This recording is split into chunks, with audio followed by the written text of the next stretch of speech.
धर्म और अध्यात्म का संगम। चामुंड, दार्जिलिंग के पहाड़ की चोटी पर एक मंदिर के पुजारी के साथ आध्यात्मिक चर्चा। प्रकृति के अद्भुत रंगों के बीच धर्म और अध्यात्म का संगम। आध्यात्मिक पुरुष श्री दिशी जी और धार्मिक पुरुष श्री संजीत पंडित जी की चर्चा।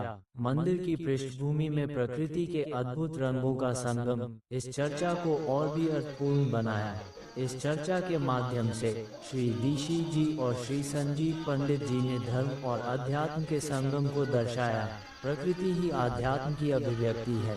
आध्यात्मिक जीवन जीने के लिए हमें प्रकृति के साथ जुड़ना होगा, अपने अंदर की शांति और आनंद को खोजना होगा और दूसरों के साथ प्रेम और करुणा का संबंध बनाना होगा।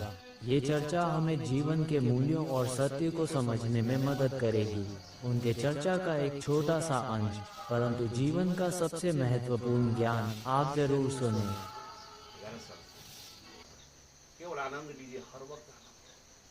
परमात्मा इधर ले जाए तो आनंद लीजिए, परमात्मा उधर ले जाए तो आनंद लीजिए। परमात्मा खाना दे दे तो आनंद लीजिए, खाना न दे तो आनंद लीजिए। हर चीज का आनंद लीजिए। यहाँ से लाएगा 15-16 किलोमीटर। तो इस मंदिर में आप तो सुबह शाम पूजा करते हैं। सुबह शाम। तब वो इस दुनिया को कैसे देखते हैं, परमात्मा को कैसे देखते हैं? सब कुछ परमात्मा ही बनाया है। सभी भगवान का लीला है। तो इस संसार में कुछ गलत है? अच्छा भी है और बुरा भी है। लेकिन जो परमात्मा ने सब कुछ बनाया है तो बुरा बनाएगा? नहीं बनाएगा। तो क्या बुरा है यहाँ पे कुछ? बुरा तो अभी मन के कारण से। मन के कारण। तो मन भी किसने बनाया? मन भी ईश्वर ने बनाया। ईश्वर ने। तो फिर भगवान जो है, ईश्वर जो है, मन को बुरा बनाएगा? मन को नहीं बनाएगा। मन भी बुरा नहीं। इस संसार में कुछ भी बुरा नहीं है। परमात्मा बनाता है तो कुछ भी बुरा नहीं है। सब कुछ उसी का है, पत्ता भी वही डुलाता है। हमको और आपको उसने बनाया है, तो हमें न गलत बनाया है, न आपको गलत बनाया है। जब आप गलत नहीं है तो आपके द्वारा कोई कर्म भी गलत नहीं होगा। जब मैं नहीं हूँ तो मेरे द्वारा भी कोई कर्म पूरा नहीं होगा। इस संसार में किसी के द्वारा कोई भी गलत काम नहीं होता है। हम केवल सोचते हैं कि गलत होता है।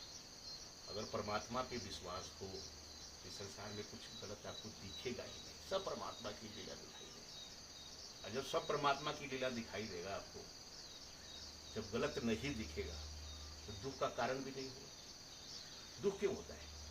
हमें लगता है कुछ गलत है। इच्छा के कारण से। इच्छा के कारण से। इच्छा में क्या होता है? ये होना चाहिए, वो नहीं होता है तो दुख होता है। इसका मतलब हमें परमात्मा पे विश्वास नहीं है। हम देखते हैं कुछ गलत हुआ है तो दुख होता है। उनका घर जल गया तो दुख होता है। लेकिन हमें परमात्मा को विश्वास हो तो लगेगा कि परमात्मा की लीला है। अगर कोई एक्सीडेंट होता है तो हमें दुख होगा, लेकिन हमें परमात्मा में विश्वास हो तो लगेगा कि परमात्मा की लीला है। तो इस संसार में जब सब कुछ लीला है तो कुछ गलत नहीं है।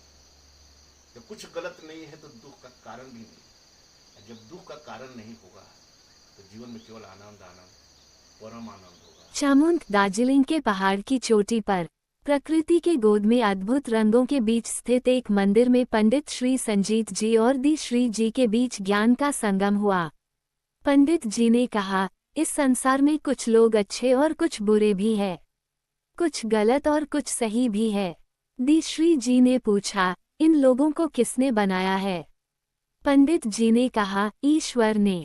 दी श्री जी बोले, क्या ईश्वर गलत बना सकता है? पंडित जी ने कहा, नहीं, ईश्वर गलत नहीं बना सकता है। दी श्री जी ने कहा, जब ईश्वर गलत नहीं बना सकता है तो फिर कैसे कोई बुरा हो सकता है, कैसे कोई गलत हो सकता है? अगर सबको परमात्मा ने ही बनाया है तो सब परम का ही रूप होगा, गलत कोई नहीं होगा। पंडित जी ने कहा, ये सब मन का खेल है। दी श्री जी ने पूछा, इस मन को किसने बनाया है? पंडित जी ने कहा, इसे भी परमात्मा ने ही बनाया है। दी श्री जी ने कहा, जब मन को भी परमात्मा ने ही बनाया है तो फिर मन बुरा या गलत कैसे हो सकता है? परमात्मा के व्यक्त रूप इस प्रकृति के अद्भुत खूबसूरत वातावरण में दोनों के बीच चर्चा होती रही। अंत में यह निष्कर्ष निकला न कोई गलत है, न ही मन गलत है। अर्थात संसार में कुछ भी गलत नहीं है। जब गलत नहीं है तो फिर दुख का कोई कारण भी नहीं है, क्योंकि गलत ही तो दुख का कारण होता है। जब दुख का कारण नहीं है तो केवल आनंद है और परम आनंद है। इस अद्भुत दृश्य को देखकर ऐसा लग रहा था कि इस चर्चा का साक्षी प्रकृति का अव्यक्त रूप खुद परमात्मा थे, जिसके ज्ञान सागर के स्रोत से इस सत्य को समझा गया कि संसार में कुछ भी गलत नहीं है, कोई वास्तविक दुख नहीं है। इस परम के नगरी में केवल आनंद है, परम आनंद है। परमात्मा इधर ले जाए तो आनंद लीजिए, परमात्मा उधर ले जाए तो आनंद लीजिए। परमात्मा खाना दे दे तो आनंद लीजिए, खाना न दे तो आनंद लीजिए। हर चीज का आनंद लीजिए और मस्त रहिए। वास्तविक जीवन की यात्रा तब शुरू होती है जब आप हर वक्त आनंद में रहना शुरू कर देते हैं। आए, हर वक्त आनंद में रहे, हर वक्त आनंद में रहे। ऋषि जी के अद्भुत विचारों, दर्शन, मंथन के लिए इनके YouTube और Facebook, जिसका लिंक डिस्क्रिप्शन में दिया हुआ है, को अवश्य सुने और मंथन करें और परम आनंद को प्राप्त करें। परिस्थितियां कुछ भी हो, पर आप हर वक्त आनंद में नहीं रहते हैं तो ऋषि जी से चर्चा करें ताकि हर वक्त आनंद में रहने लगे। चर्चा के लिए ईमेल करें।